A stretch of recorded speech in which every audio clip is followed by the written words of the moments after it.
guys, good morning, good afternoon, good evening sa inyo kung nasan man kayo. So for today guys, another good news na naman. So this is regarding sa mga Filipino doctors na nag-immigrate dito at ngayon is na-exercise na nila yung pagiging doktor nila. Alam nyo guys, isa ito sa mga negative na naririnig namin before nung nagre-research pa lang kami papunta dito sa Canada. Kasi sinasabi nila na kapag nagpunta ka daw dito, hindi mo ma-exercise kung ano yung ginagawa mong work sa Pilipinas. So, naririnig ko dati noon or napapanood ko dati noon sa mga vlog na pag nag-Canada ka daw at let's say, doktor ka, pagdating mo dito sa Canada, nurse lang ang magiging trabaho mo. Or kapag nurse ka naman, kapag kadating mo dito, ang magiging work mo is nasa Tim Hortons ka or cleaner ka.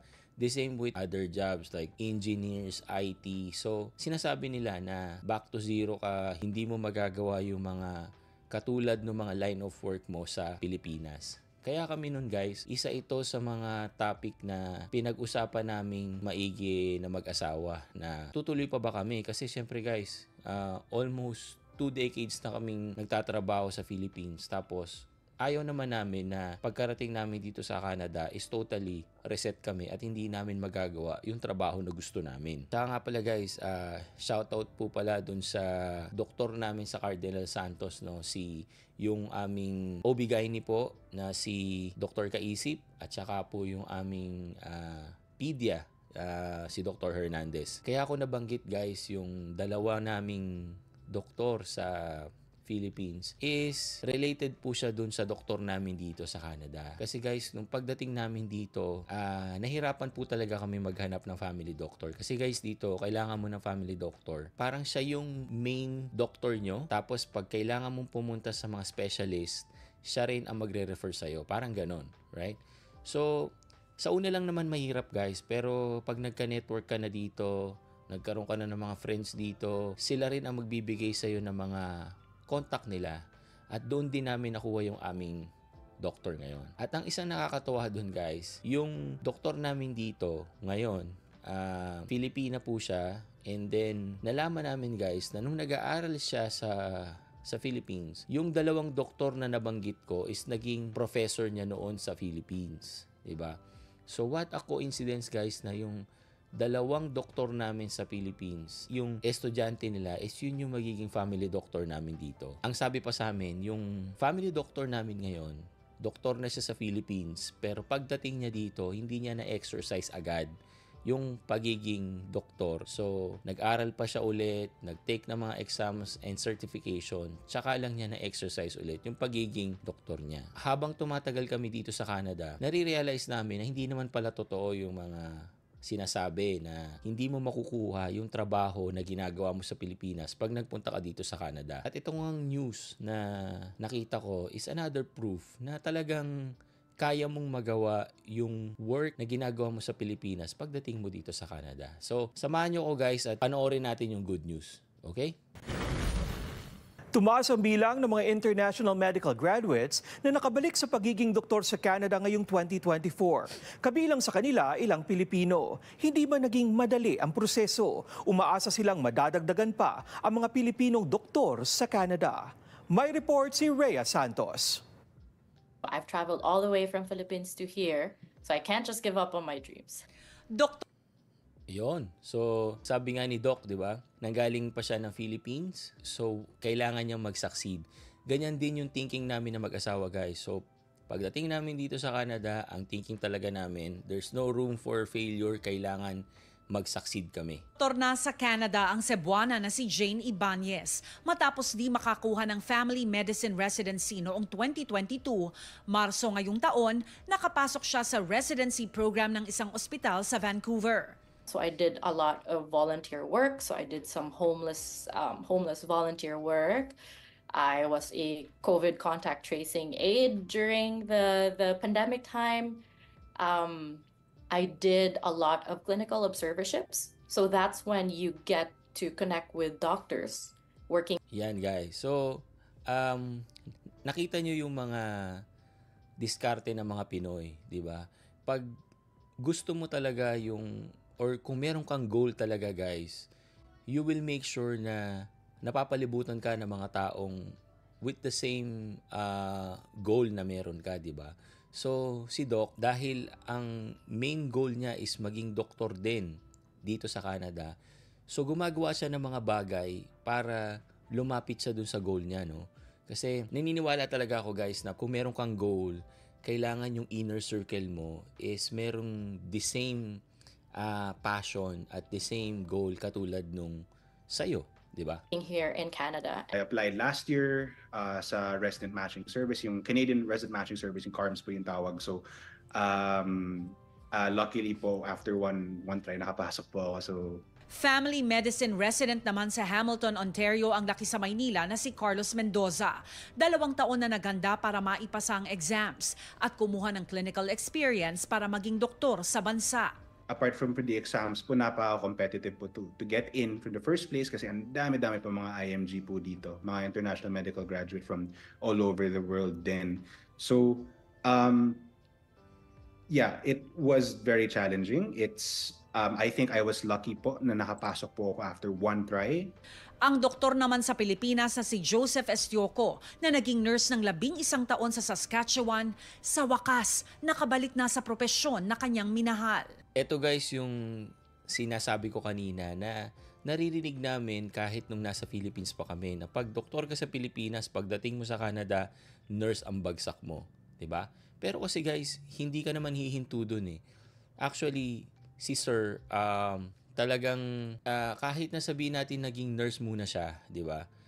Pero hindi siya umalis doon sa kanyang field, 'di ba? Nasa medical pa rin siya kahit na sabihin natin hindi siya naging doktor agad, hindi siya huminto doon. So after 11 years, naging successful pa rin siya na maging doktor dito sa Canada.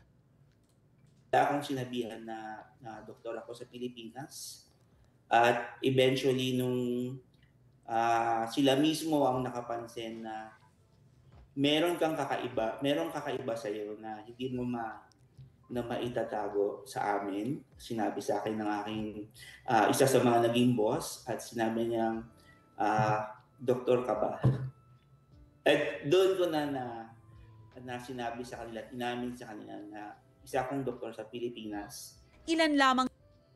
Totoo yun guys, no? So kahit na ba sabihin natin na-downgrade ka dun sa bagay na ginagawa mo talaga, pag nasa work area ka guys, mapapansin talaga yon. So, and since siya is nasa medical din, di ba? Napansin din siya ng mga ka-work niya and eventually sila rin yung tumulong sa kanya para talagang mag-push siya at maging doktor pa rin. Sila sa dumaraming international medical graduates na Pilipino na bahagi ngayon ng healthcare system ng Canada. Sa inilabas na datos ng Canadian Resident Matching Service o CARMS, isang national organization na nagsasagawa ng matching service para sa medical residency training sa buong Canada na mandatory para makapag-practice ng medisina sa bansa. Mula 555 na international medical graduates noong 2023, tumaas sa 671 IMGs ang na-match ngayong 2024. Sa higpit ng kompetisyon, 10 IMGs na Pinoy lang ang pumasok. Pero malaking bagay na raw ito.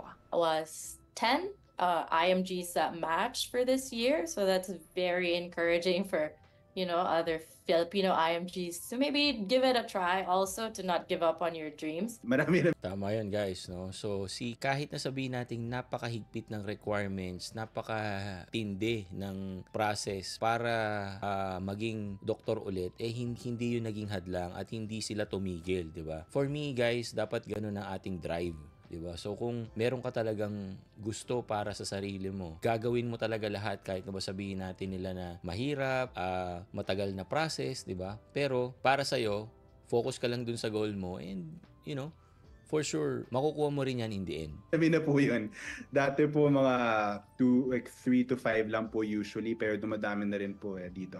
Si Dr. Estioco, di na dumaan sa residency match, nakapasok sa SIPA program o Saskatchewan International Physician Practice Assessment. Kapalit ng pinabilis na assessment para makapag-practice agad bilang doktor, kinailangan maglingkod ng 3 taon sa Fort Qu'Appelle, isang maliit na bayan sa Saskatchewan. Walang Yan guys yung isa sa mga pinag-uusapan din dito even nung kararating lang namin. No? Kasi guys, ang daming qualified na doktor or yung mga skilled worker na nandito. Kaso hindi nila na-exercise agad kasi nga yun sa mga process ng Canada na pumipigil sa kanila maging doktor agad or maging engineers, yung mga ganon guys, no? So ngayon guys, may mga changes ang Canada para mapadali yung pag-process mga papers nila, experience and everything para ma-exercise nila agad yung kanilang tinapos na career. Doktor na gustong magtagal sa mga maliliit na bayan, lalo malalayo. Maraming First Nations sa bayan ng Fort Capel. At doon ko natutunan ang magagandang kultura ng First Nations natin, ng mga kapatid dito sa Canada. Ang malaking kakulangan sa doktor sa Canada ngayon, sinasalo ng mga bagong doktor. Kunwari po yung mga pasyente ko po na nire-refer ko sa mga specialista dito, ang tagal po ng hintayan po nila, mga 6 to 12 months po para makakita ng specialist. And dahil po doon, kami mga family doctor yung magiging in charge sa pag-manage sa kanila habang hindi pa po sila nakikita ng specialist. Totoo yun guys, no? So talagang merong pagkukulang ngayon sa mga doktor, sa mga nurses dito sa Canada. Kaya itong news na to is napakaganda talaga. Kasi since kulang nga ang supply, I think ang solution lang talaga dyan is magdagdag ng mga doktor dito sa Canada or mga nurses, di ba? Kaya nakakatuwa din na dumadami na yung mga doktor at mga iba pang mga skilled worker dito sa Canada. And of course, nakakatuwa rin kasi sila ay mga Filipino. So, nag-a-add lang po ito lahat sa nagiging burnout po na nararamdaman ng mga family doctor dito. And definitely, if we have more hands on board po, I think that would be a way to help alleviate that. Magandang balita nga raw ang pagdami ng mga Pinoy IMGs na namamatch sa iba't ibang probinsya ng Canada o nakakapasok sa healthcare system dahil sa mas pinabilis na programa ng ilang probinsya.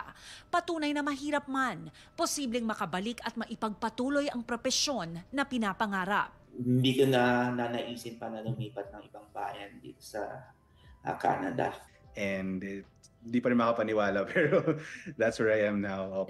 Being matched is, just wonderful. It's a reward for all that hard work that we did. Rhea Santos, Omni News. Yun guys, so yan ang nagpapatunay guys na hindi imposibleng makuha yung trabaho na gusto mo dito sa Canada. Kailangan mo lang talagang mag-upgrade, mag-exam, magpa-certify para ma-reach mo yung certain standards ng Canada at magawa mo yung trabaho na ginagawa mo sa Pilipinas or sa country kung saan ka galing. Okay? So yun lang guys. Thank you for watching and see you again on my next video. Peace.